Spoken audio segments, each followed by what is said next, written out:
আসসালামু আলাইকুম সবাইকে, কেমন আছেন সবাই? দুদিন আগের ভিডিও 2 দিন পরে পোস্ট করছি।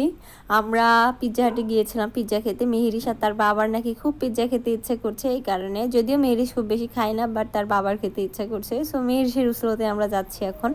বাসা থেকে রেডি হয়ে বের হচ্ছি।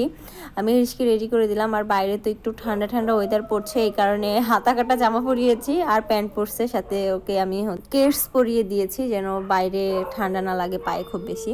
তো যাই হোক, আমরা এই যে রেডি হয়ে বের হয়ে গিয়েছি। কাজীপাড়াতে আমরা থাকি, আর শেওড়াপাড়াতে পিৎজা হাটের একটা ব্রাঞ্চ আছে। সো আমরা ভাবলাম রিক্সা করে পিৎজা হাটে যাব। তো মেট্রো করে তো দরকার নাই, এখন এই যে 6টা বাজতে 10 মিনিট বাকি আর কি। তো মেহেরিস মেট্রো স্টেশনে আসার সঙ্গে সঙ্গে দেখছে বা সে লিফট দিয়ে উপরে উঠবে। তো লিফট থেকে তার বাবা আর সে উপরে উঠলো, আর আমি নিচ থেকে চলে এসেছি। এই যে সিঁড়ি দিয়ে সে নামছে এবং সে খুবই খুশি।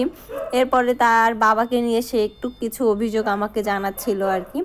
তো রিক্সা পেয়ে গিয়েছিলাম, আমরা রিক্সা করে এখন আমরা শেওড়াপাড়া যে পিৎজা হাট ব্রাঞ্চটা আছে ওই ব্রাঞ্চে চলে যাচ্ছি। আর বাইরে বেশ ভালোই ঠান্ডা আছে। তো এই যে আমরা দেখতে পাচ্ছি পিৎজা হাটের ব্রাঞ্চ, ওখানে পিৎজা হাট, কেএফসি, স্বপ্ন সবই রয়েছে আর কি শামীম সরণিতে। তো আমি আর মেহেরিস চলে গেলাম, আর তার বাবা হচ্ছে রিক্সা ভাড়া দিয়ে উপরে উঠছিল আর কি। তো মেহেরিস তো পেছন দিকে তাকাতেই আছে, তার বাবা কই, তার বাবা কই, এরকম একটা ব্যাপার। তো আমরা যাওয়ার সঙ্গে সঙ্গে মেহেরিসের বাবা হচ্ছে খাবারটা অর্ডার দিয়ে দিল। আর মেহেরিস এই যে দুষ্টামি শুরু করছে, এই যে আপনাদের ভাইয়া অর্ডার দিতে চলে গিয়েছে। আর এখন বাজে 6টা 10।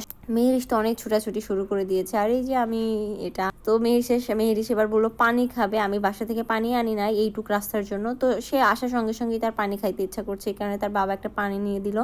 আর এই যে স্ট্র আর হচ্ছে এই ওয়ান টাইম গ্লাসগুলো দিল, এখন সে ওটাতে করেই খাবে। তো আমি সেটাই দিলাম আর কি। সে অনেকটা পানি খাইছে ওখানে, আর ঘুম থেকে উঠছে, ওঠার সঙ্গে সঙ্গে নিয়ে চলে এসেছি আর কি। তো পিৎজা দেখার পরে মেহেরিস তো সেই এক্সাইটেড, সে হাত দেওয়া শুরু করছে। আর ওইটা তো একদম গরম পিৎজা ছিল, সে ওইটাতে হাত দিয়েছে। দেওয়ার পরে তার হাতটা একটু গরম লেগেছিল, স্যাক লেগেছিল আর কি।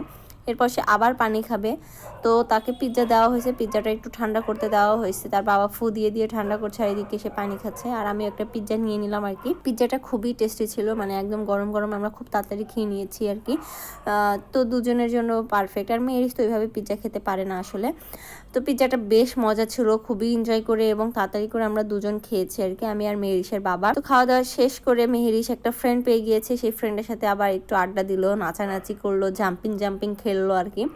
তো মাশাল্লাহ আমার মেয়েটা যেখানেই যায় অনেক বেশি ফ্রেন্ডলিও, মানে সবার সাথে মিশতে পারে। কিছুটা টাইম দিলেই ও সবার সাথে অনেক বেশি মানে ফ্রি হয়ে যায়। তো খাওয়া দাওয়া শেষ করে আমরা এই যে নেমে যাচ্ছি, নেমে এখন রিক্সা নিব, নিয়ে তারপরে আমরা বাসায় চলে যাব আর কি। আর মেহেরিস তো চুপচাপ হয়ে গেছে, সে খুব খুশি। ঘুম থেকে উঠছে, ওঠার পরে সে একদম ঘুম থেকে ওঠার সঙ্গে সঙ্গে বাইরে আসতে পারছে, তারপরে আবার পিৎজা খাইছে। তো এই যে এখন হচ্ছে শেওড়াপাড়াতে আমরা চলে এসেছি, 7টা বাজতে 10 মিনিট বাকি। খুব বেশি টাইম লাগেনি, 45 মিনিট মতো টাইম লাগছে আমাদের বাসা থেকে এসে খাওয়া দাওয়া করে আবার বাসায় যেতে আর কি। তো ফাইনালি বাসায় চলে আসলাম। আর আজকের ব্লগটা এটাই ছিল, কেমন লাগলো জানাবেন। যদি ভালো লেগে থাকে তাহলে অবশ্যই লাইক, কমেন্টস আর শেয়ার করবেন। আল্লাহ হাফিজ সবাইকে।